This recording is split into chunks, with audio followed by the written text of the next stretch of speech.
Without further ado, I'd like to pass the mic over to the moderator, Professor Nick Bainton, Principal Research Fellow at the Centre for Social Responsibility in Mining, Sustainable Minerals Institution at the University of Queensland. Nick, the floor is yours. Thank you very much, Robert, and good afternoon, everybody. Very pleased to be here today. So, before I begin, I'd like to acknowledge the traditional owners of the grounds upon which we're meeting here at the University of Queensland, and to acknowledge their elders past, present, and emerging. The theme for our session today is primarily the human rights legacy of resource extraction in the Pacific. However, in light of the very real threat of climate change, especially for the Pacific Islands region, we've extended the focus of our session to specifically consider the human rights dimensions of the intersection of resource extraction and climate change in the Pacific. Let me now introduce our speakers, or our panelists for this session. First of all, we have Krista Jacob Tatapu, and she's the Acting Director of the Ministry of Mines, Energy and Rural Electrification in Solomon Islands. Krista is joined by Robyn James, who's the Gender and Equity Advisor for the Nature Conservancy, Asia Pacific. And the title of their talk is Mining and Climate Change, the Case of Solomon Islands. They'll discuss Solomon Islands in order to highlight the complexities and the challenges that the country is facing, particularly in regards to the country's need to fund basic infrastructure and services, the global and often unscrupulous demand for mineral resources, the vulnerability of a dispersed and highly rural population to this global demand, and the compounding climate impacts on communities and infrastructure. We're also joined by Dr. John Burton, who's a Principal Research Fellow here at the Centre for Social Responsibility in Mining at the University of Queensland. John will serve as a discussant for this session. Unfortunately, one of our key speakers, Alex Herman, who's the Commissioner for the Cook Islands Seabed Minerals Authority, is no longer able to join us today, as she had some unforeseen work commitments that have prevented her from joining us. The format for the session is as follows. So I'll take the floor first, and I want to set the scene with a brief sketch of the human rights legacies of resource extraction in the Pacific. And then I'm going to provide a preliminary framework for thinking about resource extraction under conditions of climate change. I'll then hand to Krista and Robyn, followed by John. And John's going to make some comments on both of our presentations, and then we'll move into a general Q&A session and take questions from the audience. Okay, I'll just share my screen. All right, so what I'd like to begin with is a short presentation, what I'm titling Double Exposure in the Pacific, Resource Extraction, Human Rights and Climate Change. So the human rights legacy of resource extraction in the Pacific is exemplified by several high-profile cases. By now, most of us are familiar with the tragic legacies of the Panguna copper mine in Bougainville in Papua New Guinea. When the Panguna copper mine opened in 1972, existing processes of social change were soon amplified by the social impacts of the mine. This gave rise to a local resistance movement that eventually forced the closure of the mine in 1989. Combined with a heavy state response, these events sparked a conflict that lasted for nearly 10 years and claimed up to 20,000 lives, from a population of approximately 180,000 people. The abandoned mine site has become an environmental catastrophe. And while Rio Tinto may have divested its interests and its shares in the Panguna project several years ago, there's a continual push to hold Rio Tinto accountable for its human rights legacies on the island. For the past decade, the Porgera gold mine in the highlands of Papua New Guinea has also been at the centre of an international focus on human rights abuses. In 2011, Human Rights Watch investigated allegations that mine security guards had raped a number of local women and they documented other impacts upon human rights, including impacts upon local water sources, displacement, and chronic security threats and endemic conflict. At the OHCHR gold and copper mine, state approval to dispose mine waste and tailings into the river system has caused devastating downstream environmental impacts that will last hundreds of years, if not longer. And other cases come to mind, like the environmental and social legacy of phosphate mining on Nauru and the conflicts surrounding the Goldridge mine in Solomon Islands. But there's a lot more going on beyond these high-profile cases, where rights are impinged upon in ways that often fail to receive local media attention, let alone sustained international media attention. We can think of some of these impacts in terms of Rob Nixon's concept of slow violence. These are the unspectacular and long-term impacts upon rights holders. We encounter slow violence in many ways across the sector and across the region. For example, displaced households experiencing multi-dimensional poverty and livelihood insecurity as a result of failed resettlement programs at the Lihir gold mine in Papua New Guinea, and grinding rural poverty and insecurity in Hela province as a result of the development failures of the PNG LNG project, and the list goes on.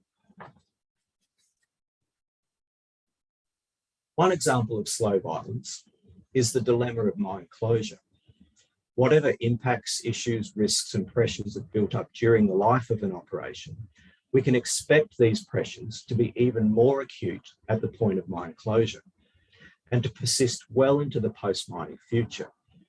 One of the major dilemmas posed by mine closure is the difficulty of accessing redress or remedy to human rights impacts when state and corporate actors have moved on. As we've seen at the Missima gold mine, their attention simply moves elsewhere. So within this context, we might then ask, what sorts of commitments do extractive corporations make when it comes to respecting human rights? When we look at the resource extraction companies operating in PNG, for example, we find very inconsistent commitments to the key instruments, including the UN Guiding Principles, United Nations Declaration on the Rights of Indigenous Peoples, and the Voluntary Principles on Security and Human Rights. While we may find that some companies claim that they seek to operate in ways that are consistent with these standards and instruments, this is often not backed up with corporate policy. The majority of extractive companies operating in PNG do not have a human rights policy in place.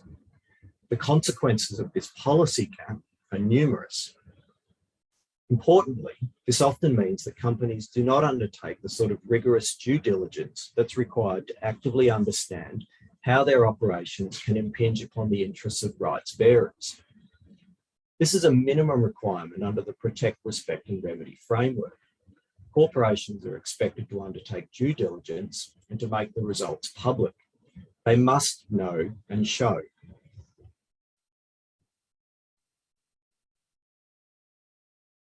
There are very few examples of human rights due diligence that I can point to in the PNG extracting industries.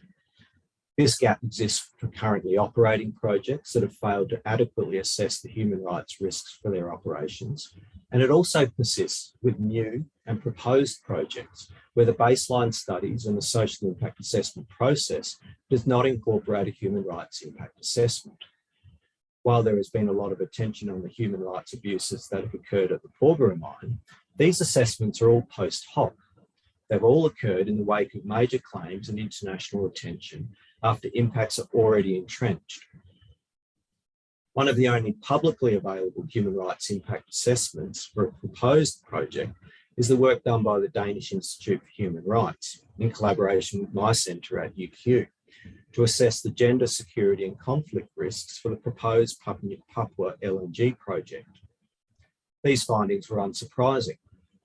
The project is seeking to operate in a context with very high levels of pre-existing vulnerability to human rights impacts. In addition to the lack of due diligence across the sector, we also find inconsistencies in the ways that different companies assess and rank the risk of human rights impacts in countries like PNG. For example, despite the vulnerabilities and sensitivities that have been outlined already, some companies are still able to claim in their annual sustainability reporting that there is a low risk of human rights impact occurring around their operations in PNG. In the absence of human rights due diligence, it's difficult to know how they've reached this conclusion. Simply put, most companies have not provided the evidence base to justify their claims about human rights performance.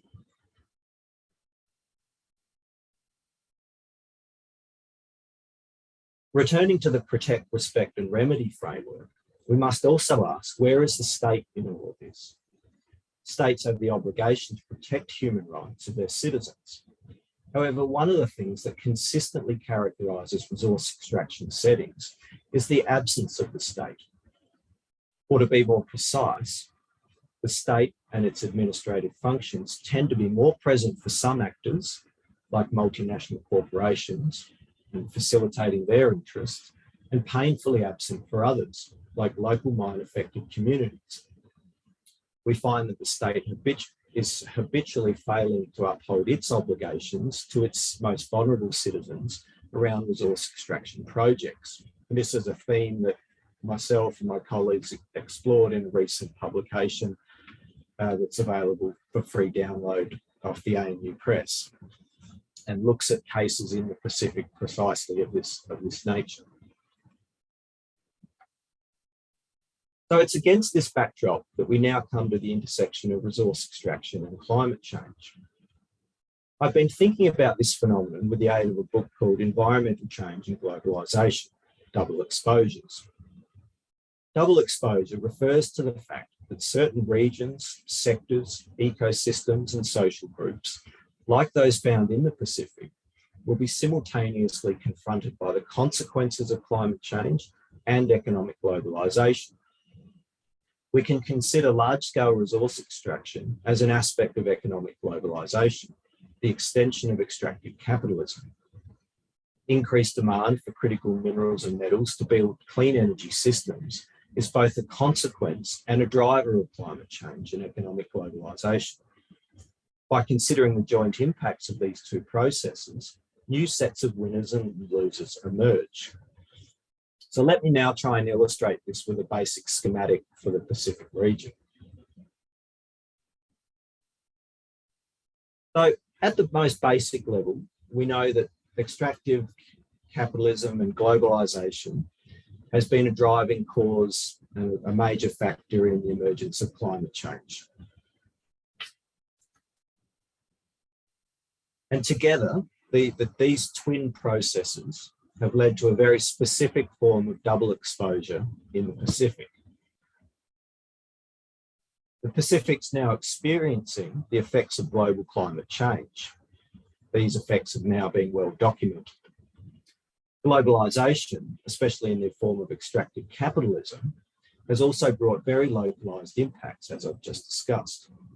We can already detect the combined effect of these two processes, where a pre-existing commitment to resource extraction influences how some states and their citizens might understand and respond to climate change threats and the options that are available to them.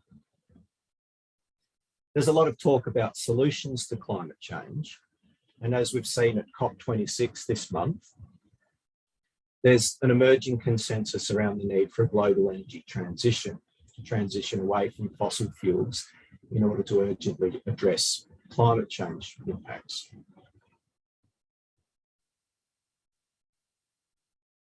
However, building clean energy systems will require massive amounts of minerals and metals. Effectively, this means more large-scale mining to supply the energy transition metals like copper, nickel, and cobalt, among others. The mineral intensity of the global energy transition has now been well documented by the World Bank and the International Energy Agency. Some of these energy transition metals are found in the Pacific, and we expect that global demand for these commodities will increase the pressure to approve new mines in the region or to expand and continue the life cycle of existing projects. So we might now ask, well, what are the consequences for the Pacific region? Our concern, given the existing legacies of resource extraction and the human rights track record of the industry, is that the global solutions to climate change will amplify already existing pressures in the Pacific. What we don't know is whether this will lead to similar impacts or whether it will lead to new perverse patterns of harm as a result of increased extraction under conditions of climate change. What are the consequences at the local and the global scale if the Pacific is converted into a sacrifice zone in the name of an urgent global transition to a low carbon economy? These are the sorts of questions that we want to draw attention to. It's not that we're not urging an urgent global energy transition, but we're asking questions about who wears the costs and where do the benefits lie for this type of activity. So it's this dilemma that drives my research here at the centre. And I've teamed up with colleagues at UQ and with the University of St Andrews in United Kingdom as part of a project funded by the British Academy to examine whether the concept of a just transition can provide a new framework for more responsible extraction of energy transition metals in the Pacific and beyond. And you can check out our project on the website that we have for it, where all of the results from this and the data will be made publicly available over the coming months. So if COP26 has confirmed commitments for an energy transition that is just and fair, particularly for communities and workers who are dependent upon fossil fuel industries that have been phased out, we want to push for an extended understanding of just transition that considers the justice dimensions of transitioning out of fossil fuels and transitioning into new energy futures. We want to see increased attention on the justice dimensions tied to the supply of raw materials for building clean energy systems. Ultimately, we're aiming to increase public debate about the costs of specific forms of climate action. Ultimately, we ask, who are the beneficiaries of a global transition? So, thank you. I'll now stop sharing my screen and hand over to Robyn and Krista. And if you've got any comments or questions, keep them and we'll put them in the chat and we'll come to those afterwards. Thank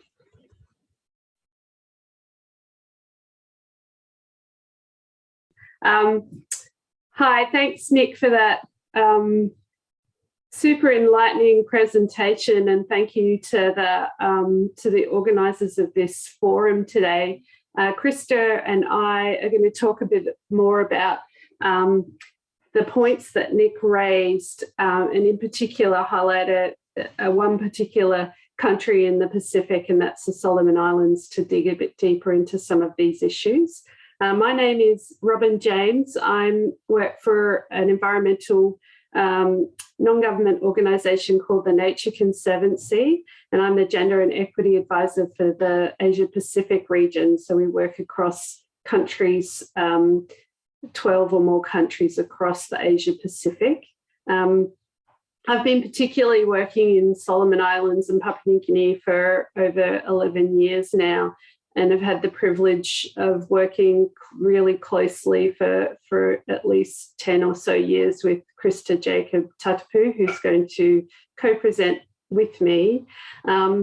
We've thought and worked really kind of deeply on the issue of mining in Solomon Islands and thinking about many issues that come up when you're thinking about a country that needs to build or wants to build its economy, has highly sought after natural resources and minerals, and is young for mining. So we think about Australia, for example, where I live, we have a 200+ year history of mining, whereas Solomon's, it's measured in decades. So we're just grappling with how the policy, how the governance catches up when there's this really high pressure to extract. And how does this relate to climate as well? We're thinking about the direct impacts of climate change. We know that Solomons is a climate hotspot, so it has some of the highest rates of sea level rise in the world and all the associated impacts of that. And we know, but we also know that with the transition to renewables energy, that there's even higher pressure for some of these minerals that the Solomons hold. So there's all these other compounding impacts of climate. With that, though, I'm going to hand to my colleague Krista, who's going to introduce herself as well. So thank you so much, Krista.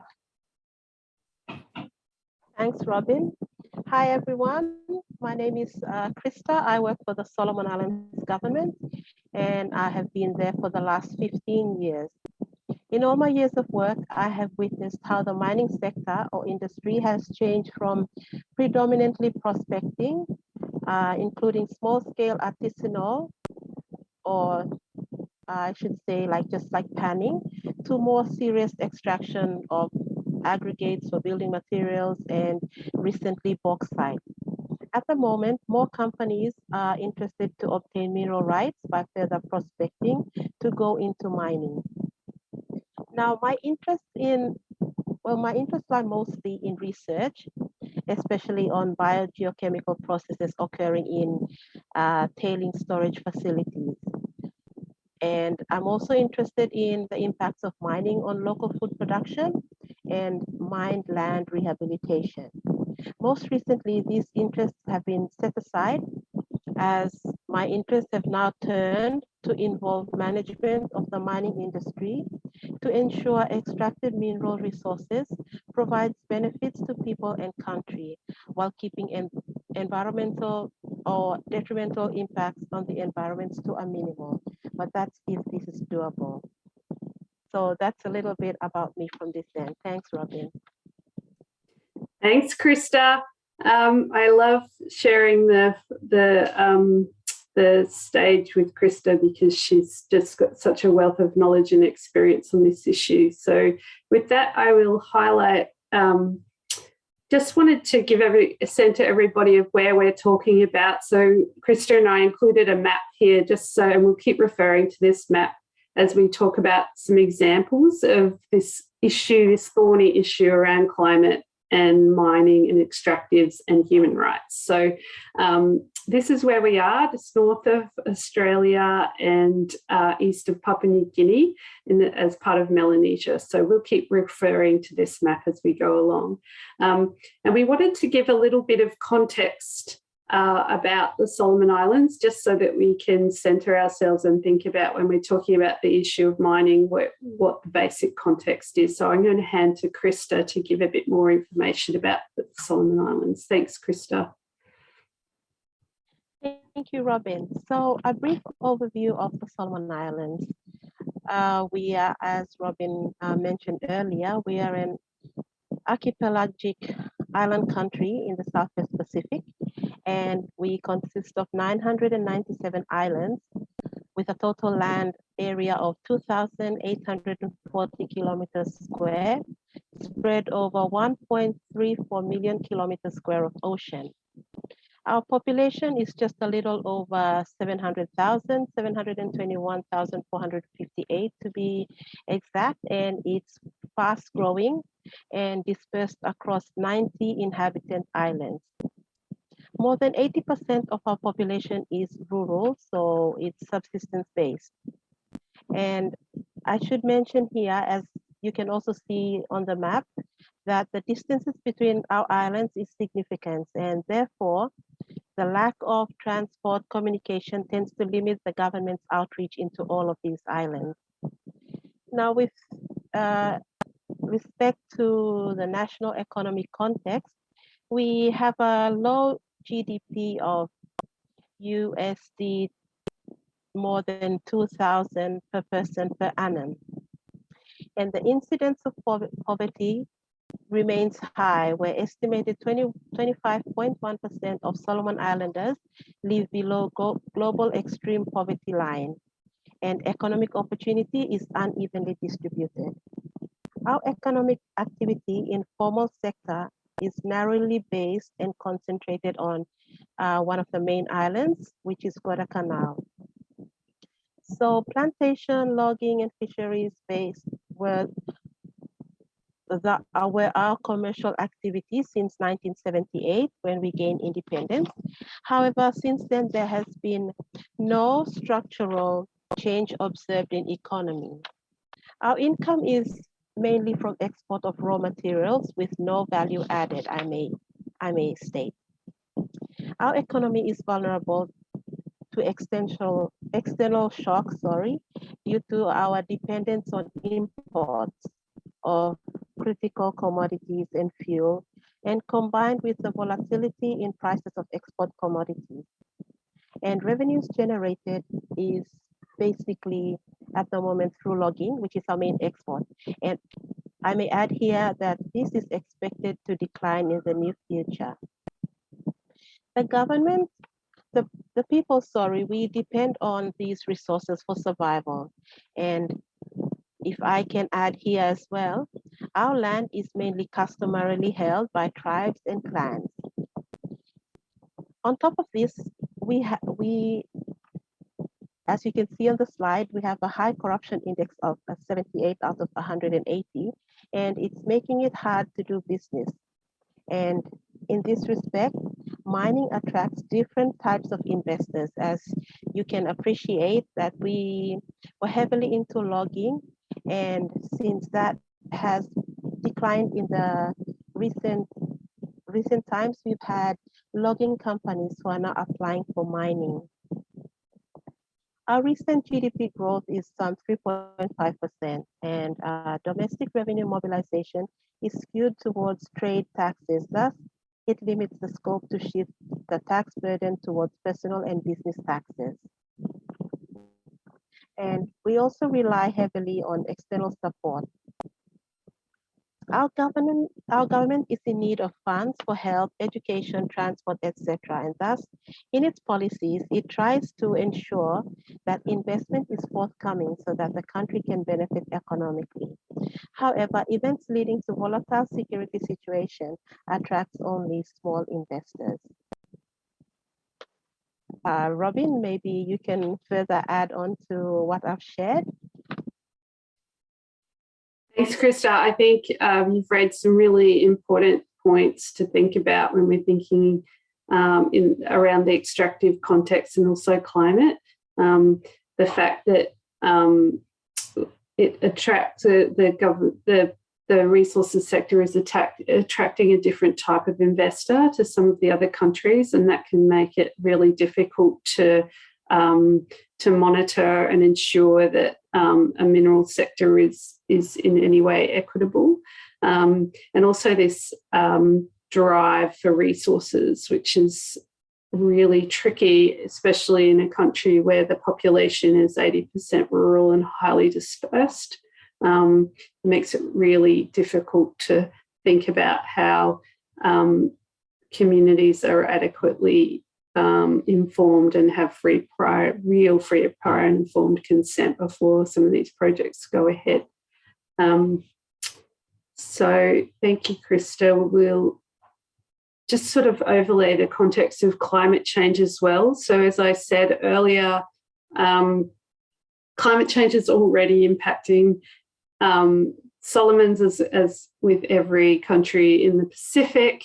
We're seeing it directly. So there's already land loss to sea level rise. Whole islands have been submerged now. There's people having to move. So there's these really direct impacts, and then there's changing climate, which has resulted in droughts, extreme weather events such as cyclones are coming at different times of the year, and they're usually often more extreme. So there's these real and direct impacts. And then how does that relate to the mining sector directly? We'll talk about a few examples of when you couple poor governance of the mining sector and potentially relatively unregulated or people or mining companies that potentially don't follow directly the rules, and how that coupled with extreme weather events can lead to direct disaster as well as slow moving impacts. And then, as I said earlier in my introduction, this real pressure and growing pressure across the Pacific, and especially in countries such as Solomon's with undeveloped mineral resources that are becoming increasingly sought after for the renewable energy sector. And so there's this extreme pressure to develop at any cost this mineral wealth. So that's another kind of unrelated, another impact of the climate change. So we're going to start. I'm going to hand back to Krista, and we're going to talk about the pressure for gold and an example of how, when there's kind of poor management or a system that's not working to regulate the mining industry for people and environmental outcomes, when that does meet extreme weather events, and how that can culminate into sort of really direct and disastrous impacts on people, but also on the economy as well. So with that, I'm going to hand to Krista, who's done research at UQ on this mine, and also is really knowledgeable because she's works on this for the Solomon Islands. So thank you, Krista. Thank you, Robyn. So with the Gold Ridge mine, up until 2014, it was the only mine in the Solomon Islands that produces gold. It has had a lot of difficulties from its conception until recently, when they've had some changeovers. However, I will talk about the effect of extreme weather events on the tailing storage facility of Gold Ridge mine. So the Gold Ridge mine has this tailing storage facility, which when it was in operations, they had used it, and then when the mine temporarily closed down, the TSF was still filling up with water due to drainage of the catchment that ran right into the TSF. So in 2016, due to extreme weather and rainfall, this already full tailing storage facility water overflowed via the saddle, as you can see in the photo in the slide. That's the saddle. So it overflowed onto the surrounding environment, and it included a stream just to the north in the valley. There's a stream there, so water directly from the TSF just flowed into the stream, and this had been going on for a couple of days. And so in this way, the contaminated water was introduced to some 8,000 people who lived in the nearby community. Now, I should mention here that these extreme weather conditions are only part of the problem. The other part relates to poor governance. So with poor governance, there is a limited capacity of the regulators. For example, we are understaffed, and because of this, we sometimes forego our quarterly visits, which should have been frequent. We sometimes forego these due to unavailability of staff, as well as the delay in facilitation of funds by the Ministry of Finance, and which is why this impacts on our monitoring and assessment of these companies and their infrastructure and facilities. Poor governance is also caused by administrative issues, I may add. For example, like we have work programs that we submit to the organization that deals with our development budget. Now, these are usually cut to such minimal amount that it's just not enough to carry out planned programs. Some other points under poor governance includes the weak property rights. By this, I mean there's a friction between rights to explore for, as well as rights to mine the minerals, and the customary use of land and resources. This generates problems in managing relations between the government and the miners and the landowners, the community, including women, and this causes disputes over land access, the use of resources, community benefit sharing, local development, and such. And also under this point, I should also include the adherence by the mining operators to good corporate social responsibility practices. This is inadequate, and thus it also generates social problems. For instance, for example, the employment of non-local workforce, population influx into areas and such. Another point under poor governance would be the low levels of regulatory capacity across the central and provincial levels across regulatory functions. And another point here would be the high levels of discretion in decision making. This is relied upon with a few checks and balances in place, and thus it limits the scope for officials and leaders to be held to account. And finally, under poor governance, another important point is the safeguarding of national interest to secure fair share of revenue. And by this, I mean mining projects sometimes involve ad hoc negotiations of key terms, conditions, and there's a low capacity for implementation.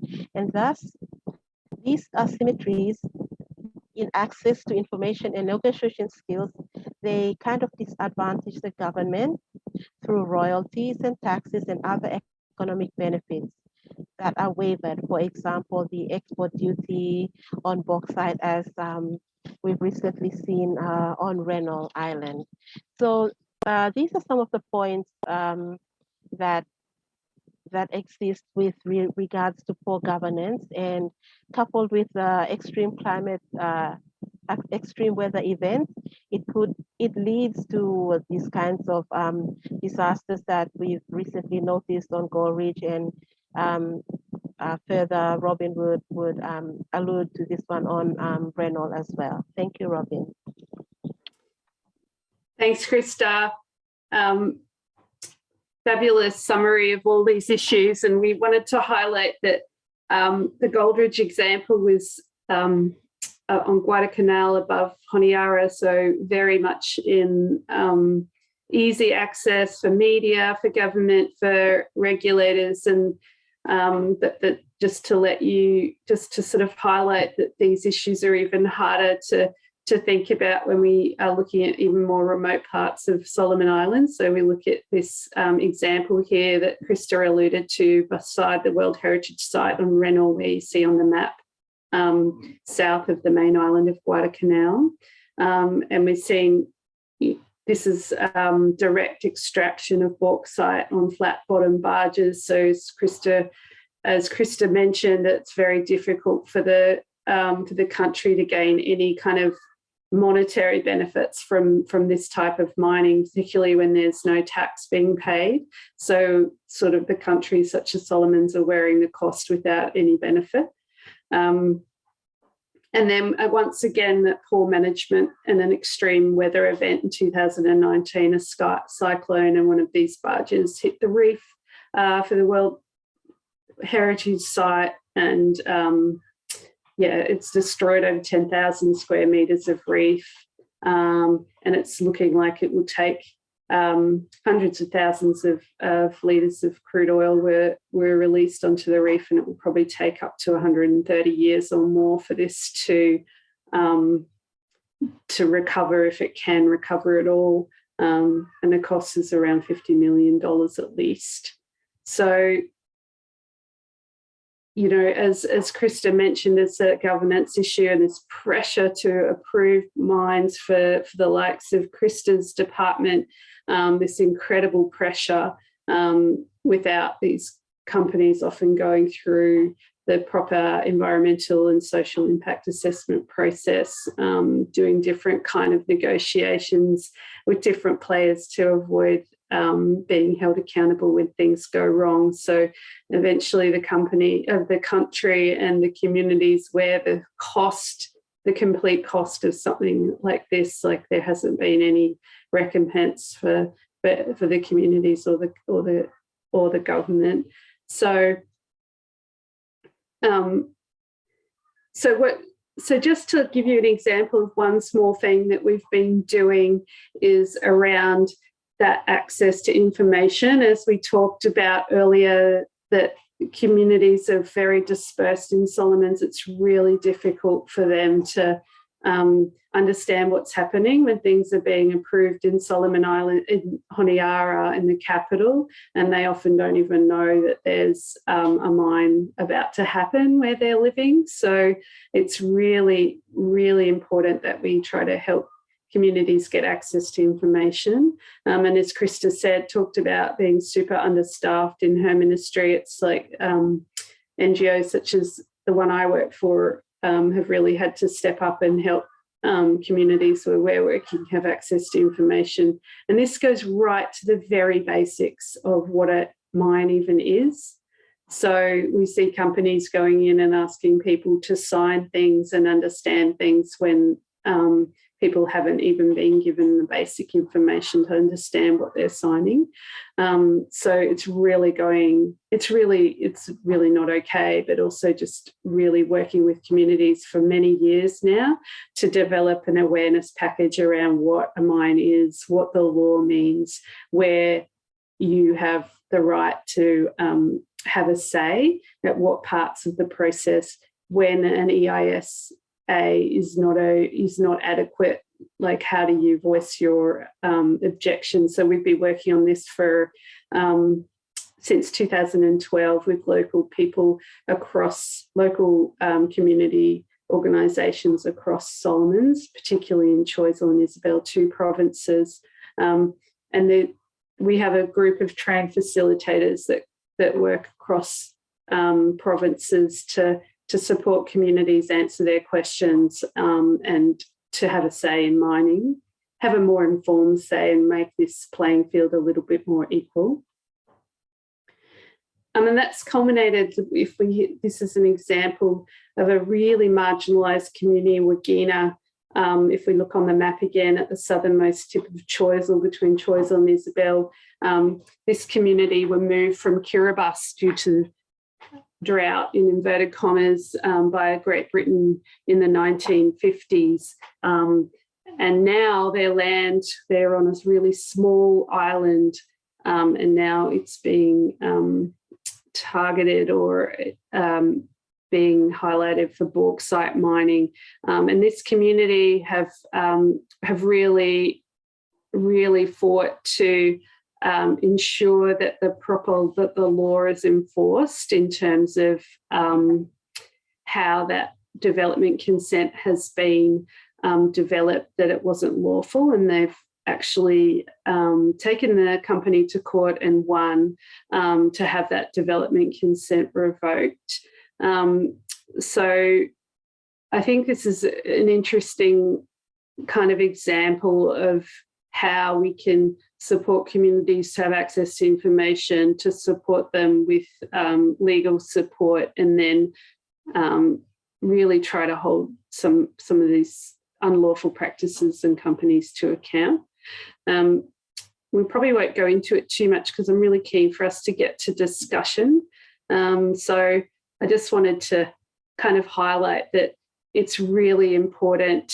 Krista and I have seen it again and again, how important it is to support communities to have access to information. And it takes a long time and a lot of getting down there and really ensuring that people in the people that are going to be most impacted by these decisions are at every decision-making table that there is. I mean, that's my take home, is that if the people who are going to be the most impacted aren't there, then that decision shouldn't be made until they are there.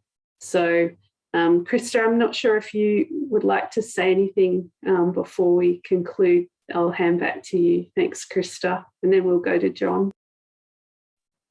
Thank you, Robyn. So,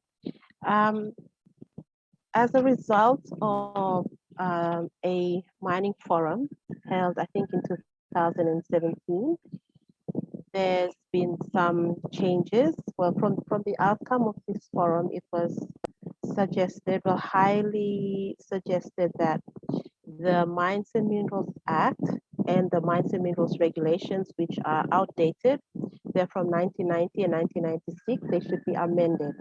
So under this mineral policy, or a mineral policy was drafted, and under that mineral policy, we now have a new mining bill, which is currently with the Attorney General's chambers for, they're just setting it and until we get it to cabinet to be, to parliament, sorry, to be approved. So that's that on the new mining bill, which addresses a lot of gaps that we have with the existing one, which has caused major setbacks for us as the government and the industry as well.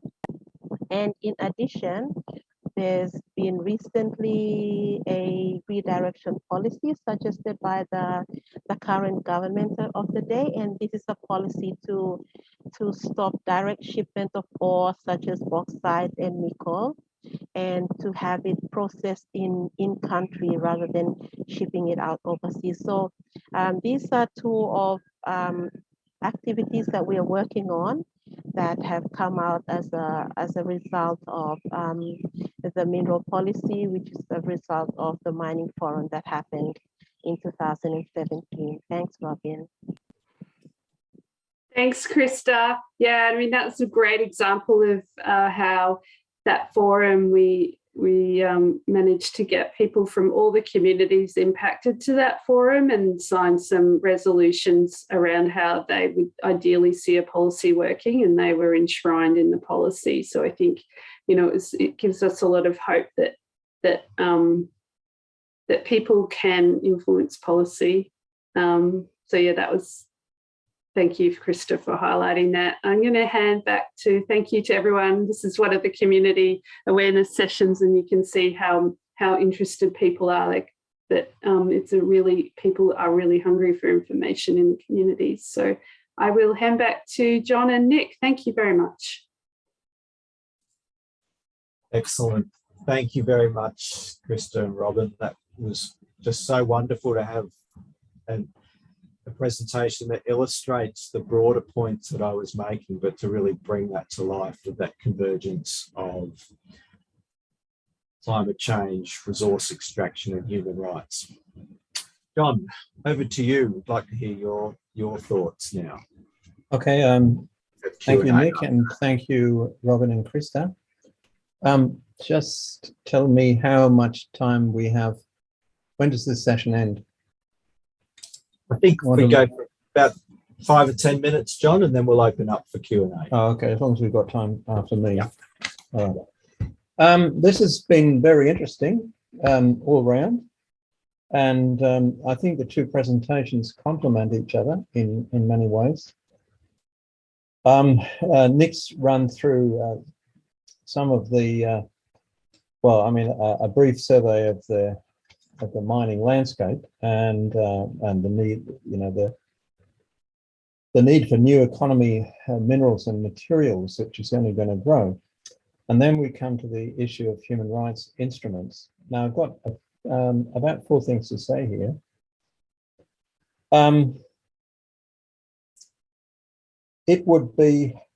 It's an enormous work of collaboration, I think, among like-minded parties to try and bring the corporate sector to realize that they have nowhere to go other than to start talking the talk on human rights observances. And I think Nick's slide, which exposed Santa Barbara for another piece of puffery, which just is not backed by any evidence whatsoever. And I was interested to see that it was Krista who was bemoaning the state of governance in the Solomon Islands. So not for once somebody from outside who had an inside view that you know, government's performance is not what we might like in one state in the Pacific, and of course that does apply to many others. If we could get states to realize also, this is the second point, that they can avail themselves of human rights instruments without doing very much at all. So one of the mysteries of the Pacific, and I will try and make Krista's ears stand up, and that is that the United Nations Declaration on the Rights of Indigenous Peoples is something that is one of the key instruments which has brought about changes in the way consent procedures are approached throughout, and it's caused the revision of documentation, for example, by the World Bank Group on the strength of consent and consultation and consent that really is required.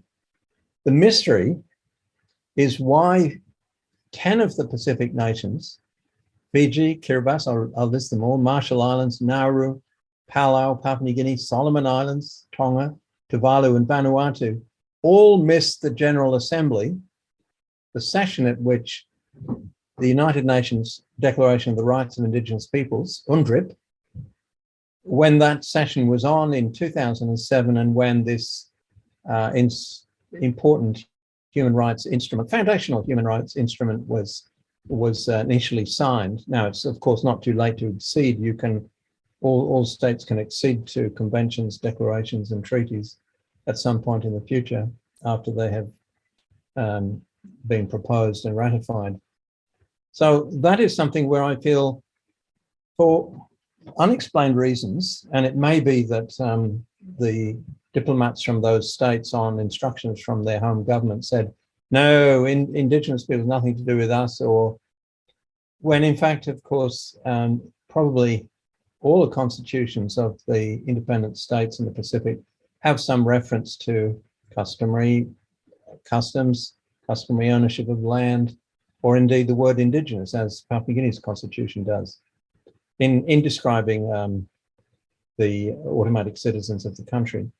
Now, it's very difficult for small island nations to insist or to tell companies that, may be reluctant to, oh, we don't want to bother with, doing due diligence on human rights. Well, it's very difficult for them, for small island states, to get some traction to insist that no, companies really do need to do due diligence on what they're doing if they haven't acceded to UNDRIP. And I think that's an important first step for the Pacific Island states to, first of all, to discuss, because I can't find any discussions anywhere of why they didn't attend in 2007. And since then, no further discussions. There are some academics, Melanesian academics and Pacific Islander academics and so on, who occasionally do discuss the matter of indigeneity. I mean, the word, the very word. Many people discuss customary things, but not this particular word. I think that there's also another way of forward. Now, why do I say, what way forward? What is about to happen? Well, Nick has reminded us that we're about to, if you think the things that have happened so far have been unsatisfactory, well, you haven't seen anything yet, really, because there will be, according to all the predictions, in the quest for new economy minerals, a wave of exploration and opening of mines that we haven't seen before. And you can see some movement in commodity prices. For example, I learned yesterday that the price of lithium on the metals exchange, where it's primarily traded, has gone up, I think it was 5-fold just in 2021 alone. So commodity prices are the things that affect whether mines open or don't open. And if we see movements in other commodities among the new economy minerals, I mean, some of these are old economy minerals like copper, of course, but they'll also transfer into the new economy. If we see movement on prices, then we may expect much more activity in mining. And if your legislation and your government regulators are not properly funded, and it was sad to hear about work programs which you have devised, Krista, which don't receive adequate funding, which means you can't do the inspections you'd like to do, which means you can't run the project level forums which you need to run properly with good logistics in order to get properly constructed agreements. Well, there is a way forward. This is my third point, is to kind of try to homologize legislation through the different states. Now, it's not always easy to do, but my knowledge of Solomon Islands legislation and Papua New Guinea legislation, and to a certain extent New Caledonian legislations, are so different that issues which are well covered off in one jurisdiction are just not attended to in another. So one of the things that has been notorious for decades is the lack of a proper compensation framework in the Solomon Islands, which incentivize customary owners to reveal more tambu sites, therefore to get them paid out, when they should have been able to get the same result through a proper compensation procedure and try and get the tambu sites protected rather than sacrificed for some proxy for compensation. PNG has got very serious defects in its legislation. No sooner was the 1992 Mining Act passed than the districts, the structure of administration in the districts and provinces changed. That was only about 5 years later that happened. And that meant that the parties summoned to development forums at project level are incorrectly specified in the mining legislation. And that can have profound effects in the construction of agreements. Okay, I'll leave that point there. So my fourth and last point is something which has been attempted before and has never succeeded. And that was particularly after some disasters that at the hands of Canadian companies, there was a push in Canada in the 2000s for extraterritorial, let me start again, for domestic standards in mining to apply to extraterritorial operations. Now, that is to say, a company incorporated in Brisbane will have to abide by Australian standards or Queensland standards when operating in Queensland, but when it comes to the Solomon Islands, it can throw everything out of the window and just ignore all those standards which he would apply in its home jurisdiction. Now, holding mining companies to much higher standards can be done through domestic legislation. And I cite the example of Australian Solomon's Gold, which was incorporated in Brisbane and then took up Gold Ridge when it acquired it from, I think it was a company or an insurance company called something like American Home Insurance. And then, of course, it didn't go very far, but they got bogged down in all sorts of disputes with landowners, and they re-signed the agreements in a hotel in the middle of the night, and they paid sign-on bonuses, all the things which would be completely outlawed in Queensland. Why did they think it was possible to do that? Well, because there's no reach from the jurisdictions of incorporation to the jurisdictions where the operations are happening. Okay, so those are my 4 main points, and there's 1 or 2 other things I'll just pick on if I've got another minute. Krista mentioned questions quickly if we can, John. Yeah, this last point was Krista mentioned the new mining bill being drafted in Solomons, and that is a proposed requirement for the in-country processing of bauxite.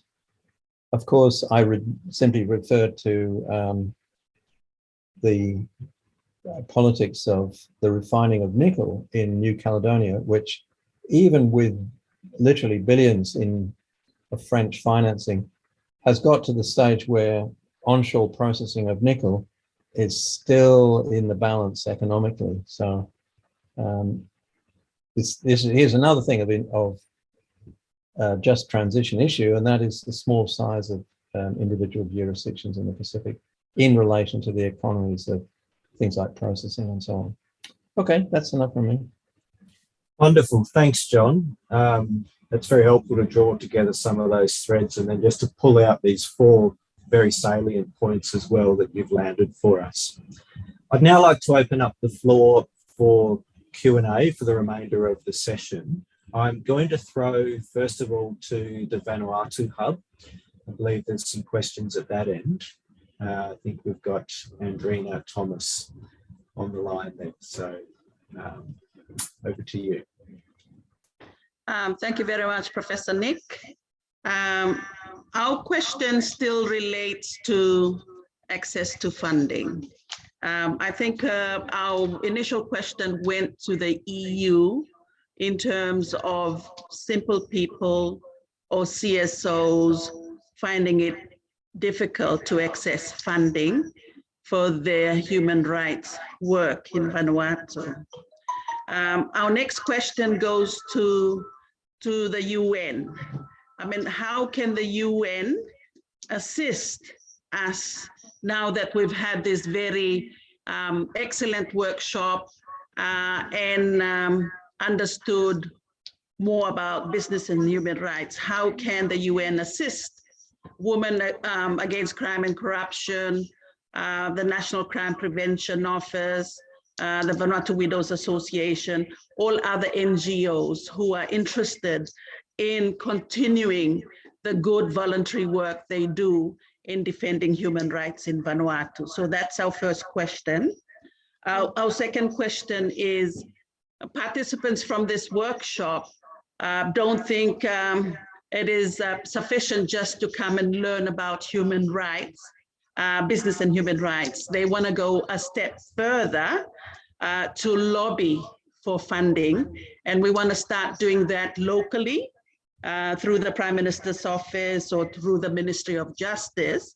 So our question is, can the UN Commission for Human Rights assist us in, coming up with a sound proposal to get funding to continue with our work? So those are 2 of our questions. Thank you. Thank you very much for those. I might need to take those questions on notice because I think those are particularly directed at somebody from the UN who might be best placed to respond to those. So I can follow up after this session with some of the organisers to see that they get a response back to you for those questions, given that I'm not in a position to respond on how the UN might best facilitate that type of support. But do you have any questions specifically related to our session and that intersection between climate change, resource extraction and human rights in the Pacific? Thank you very much. I think the information you provided is very clear. We don't have any questions, but thank you for, the speakers who have been able to elaborate on cases of human rights abuses in the Solomon Islands and other countries. But apart from that, thank you very much. Okay, thank you, Andrina. I do have a question in the chat function, so I might take that one. I've got a question from Klaus Schilder, and Klaus is asking, how could a human rights approach help to prevent an industry in the making? So particularly in reference to deep sea mining. Klaus, did you want to expand on that question at all, or are you happy for me to respond to that now? You're on the line, Klaus.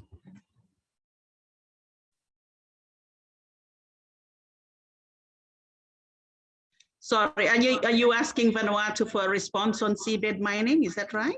No, sorry. I was responding to a question from Klaus in the chat function. Okay. Thank you. Okay.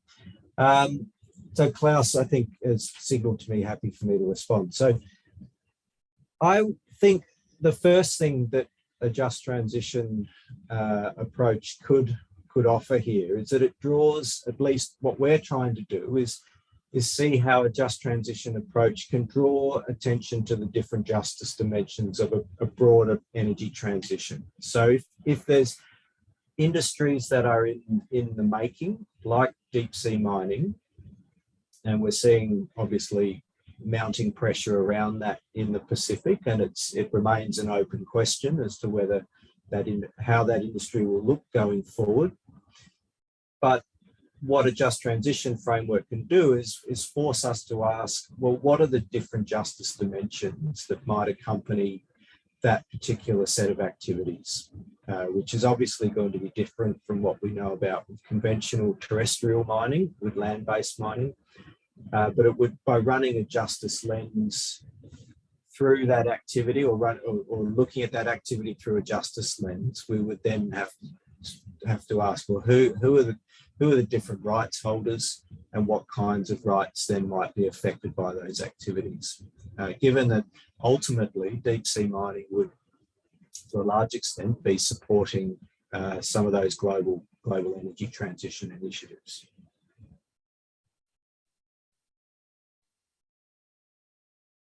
Okay, I've got, is there another question in the chat? I'm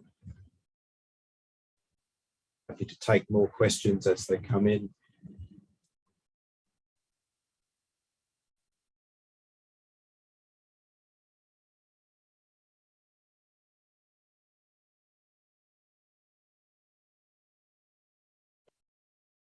If anyone's got a question, just put it in the chat, or you can raise your hand.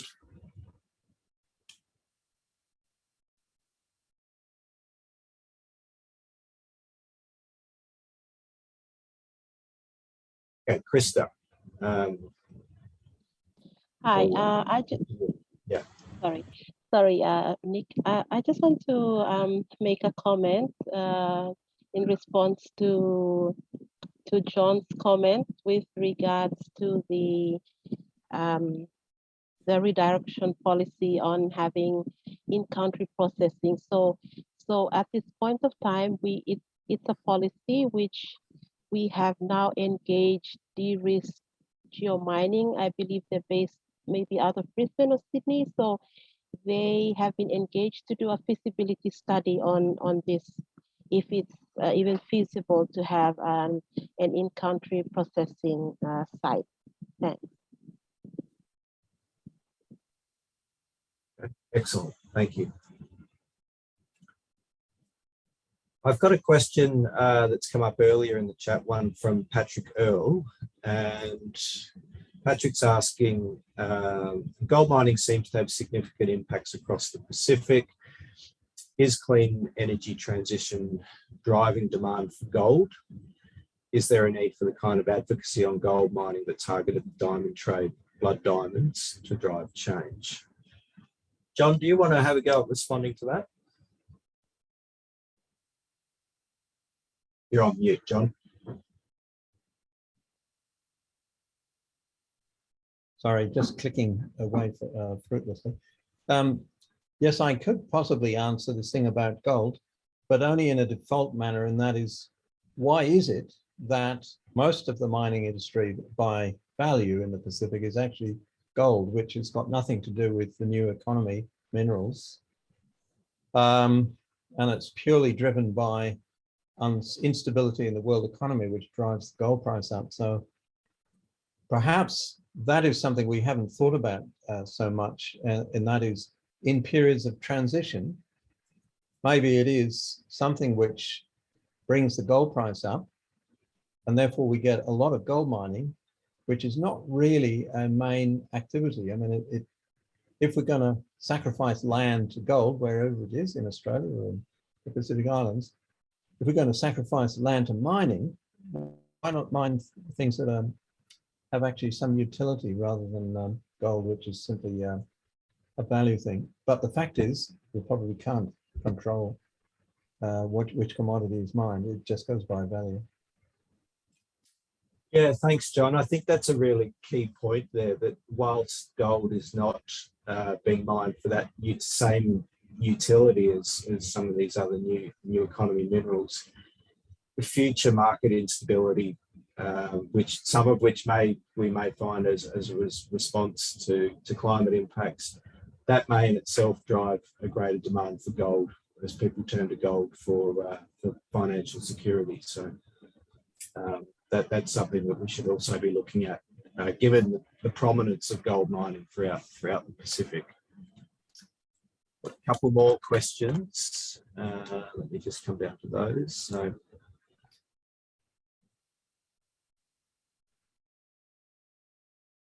no, so it was a comment. If anyone else has any questions, please put them in the chat. Okay, so question, can I elaborate on my work on deep sea mining and just transition? What are you looking at? At this stage, our work is very preliminary on this. So the project that I pointed to is really early stages in that. But one of the things we're seeking to look at is, first of all, to understand what's the extent of the energy transition minerals and metals across the Pacific, both terrestrial and marine based, being able to get an understanding of the reserves and resources that sit across the Pacific, and then start to build up an understanding of the different environmental, social and governance risks and vulnerabilities that might exist in proximity to where those resources are. That allows us to then start to investigate, well, what could be the justice dimensions associated with extraction of those minerals, particularly increased extraction and under conditions of climate change. All right, I think we've come to the end of the session here, so thank you for those questions. I'm now going to hand back to Robert to wrap up the session. Thank you, everyone, and thank you to our panelists. Thank you very much, Nick. Thanks for leading such an interesting session. Really interesting to hear about how the extractive will be sort of used for renewable energies, and looking at the just transition and making all those links about how businesses will actually need to work with Indigenous communities. So really interesting for me, this session. Ladies and gentlemen, that concludes today's session of the second UN Pacific Regional Forum on Business and Human Rights.